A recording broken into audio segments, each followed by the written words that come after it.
All right, let's talk about Russell Wilson. Russell Wilson and the Denver Broncos. Is he back? Another interesting Russell Wilson game. This start off real quick.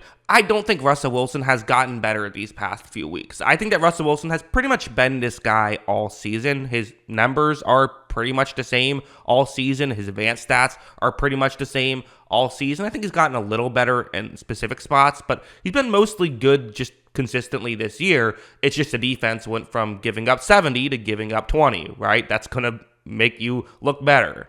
But let's talk about this game against Minnesota, because I didn't think this was like a dominant game by the Broncos offense by any means. The Vikings defense is good. They put up 21. Denver did, which is still, I think, impressive in this situation. But I want to talk about Russ and the good things he's doing right, and why still sometimes it's not always working. So this play, it's going to be a zone coverage play, and that's the route they're wanting to look towards. Route could get in the gap in coverage. Okay, makes sense on 3rd and 2. Let's see what happens. Russell Wilson takes the snap. He's going to look over there, and, it's not open. But oh no, you look at Russell Wilson, he's already throwing the football, right? So this is a disaster. Well, no, actually, he was just pump faking. He quickly realizes that's not going to work, finds something else, and now sees an open receiver. This is when Russell Wilson is at his best. This is what he's doing, right? Making plays, finding ways to make stuff happen. Now, Courtland Sutton not quite able to make that catch. A little bit of a tough sideline catch, but still,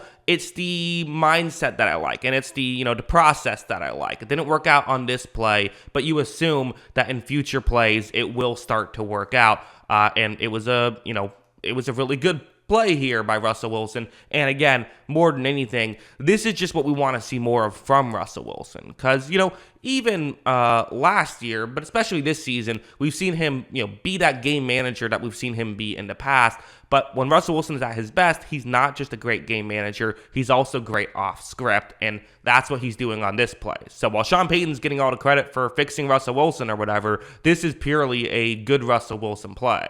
Now, going over here, you could call this a criticism of Russell Wilson. It's an interesting play I want to talk about.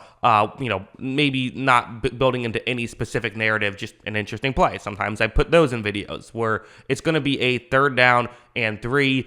You see the concept on the screen. A lot of receivers running deeper routes do have more of an underneath route as well on this 3rd and 3. Russell Wilson takes a snap, and the Vikings, a lot of exotic coverages. I mean, they kind of set up as though they were going to be really almost like a cover 1 blitz or a cover 0 blitz, but then drop back into coverage. So for Russell Wilson, kind of a tough read here. It ends up only being a 3-man rush when it's all said and done, which is kind of crazy. Looking further down the field, which is where he pre-snap wanted to throw the football, but due to the clever disguise by Brian Flores, who was really good at that stuff, now what do you do? Well, that guy's open, and sitting here watching the game, when you're watching on your TV, you can easily see, just throw it underneath, you can pick up the 1st down, but it's not always that simple. You're making your first read, it's not open, you are getting concerned about the pressure, because again, yes, it's a 3-man rush, but there still is pressure about to come, so you got to figure something out. Russ is going to instead scramble outside the pocket, and eventually he's going to, looks like he's getting sacked, throws the football at the last second. Not ideal there. And to me, this is kind of good defense by Minnesota first and foremost. It's a clever disguise. And, Denver had something open, but if Minnesota just showed up and said, okay, we're playing coverage here, we're dropping back, and didn't make it, it made it clear pre-snap what they were doing, I think the Broncos pick up that 1st down. So this is part of why the Broncos offense wasn't entirely working all game. Again, I know everyone's on the Russell Wilson hype train, even though, again, not to brag or anything, I was saying that Russell Wilson was playing better, 3 weeks into the season, because he was. This isn't a new thing. But, it's also worth mentioning, the Broncos had 9 points heading into the 4th quarter, and then they scored 12 in the 4th quarter. So, there were some negatives here. However, again, we're starting to see more positives. And to me, this is the play that I like to see from Denver. And this is you talk about the Sean Payton effect or whatever. What you wanted to see was just more plays where things just worked. More plays where it's like, hey, you're getting guys open. And to be honest, Brian Flores, often a difficult guy to make film studies on, his defenses, because it looks almost like they're doing a cover 3 zone, but with a 6-man rush still, I don't know if I've really seen this coverage other than maybe once or twice before.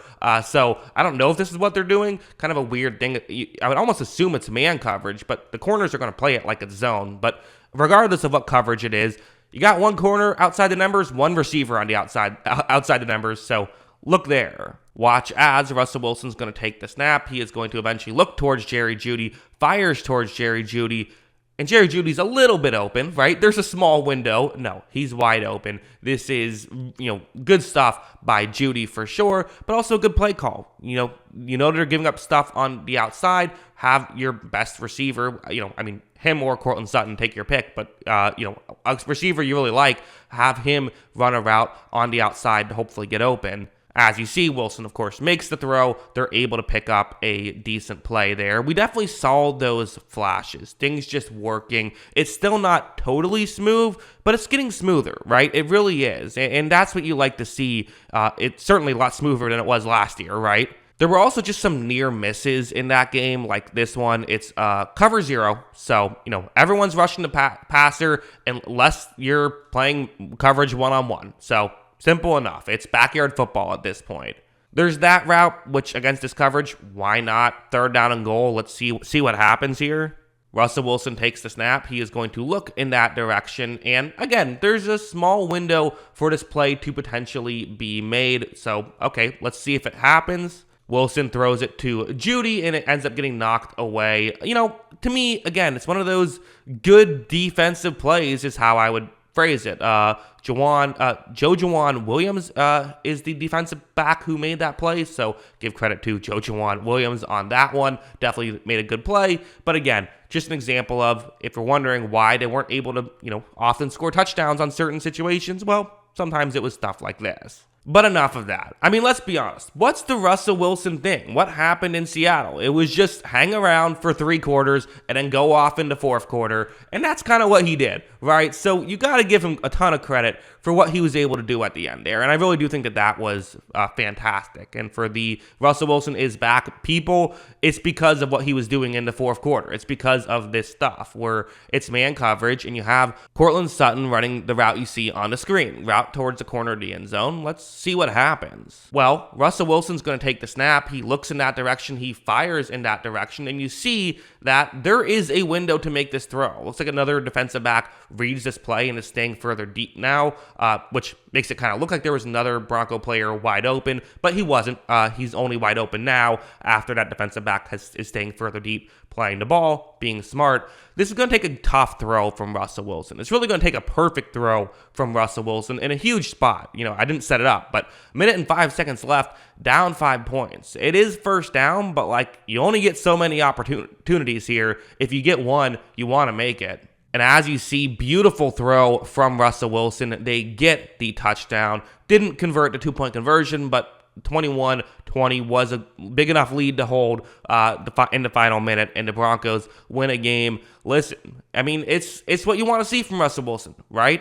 Because while I'm sitting here and saying, he's kind of been doing this all year, which is true, he hasn't had the opportunity to do part of what made him so special in Seattle, which was these final drives, in the final moments, being able to make those plays and do enough to get his team to victory. That's what he did so often in Seattle. And when you're losing 70-20, well, then you don't always get these opportunities. And we even saw flashes, when they started off 0-3 against Washington, he nearly had them come back. He threw that Hail Mary. They almost won that. They still had those moments. They came back against Chicago. So now that the defense is kind of keeping them in it, we're seeing Wilson be able to get these game-winning drives. So I don't know what the Denver Broncos are going to do. They have a tough next couple of weeks. You play the Cleveland Browns and then the Houston Texans in the following 2 weeks. You got to win at least one of those games. You can't fall to 5-7. So you got to at least go 6-6 there. And I do think the AFC is still pretty tough. And you also still have, the Lions on your schedule. You have the Raiders, who seem like should be a cakewalk, but you have lost to them before. Patriots should be a win on primetime. What's happening there? And then you also have the Chargers twice, which again, if you're trying to make the playoffs, feels like they could be a win, but I wouldn't say is a guarantee win against the Chargers. So, interesting stuff there. But as a whole, they're just looking a lot better. And even if they don't make the playoffs this year, you just feel a lot better about where Denver is at now than you did a few weeks ago, which is great to see if you're a Denver fan. That's what I think. What do you think? Let me know in the comments below. Always love hearing from you. And of course, as always, thanks for watching.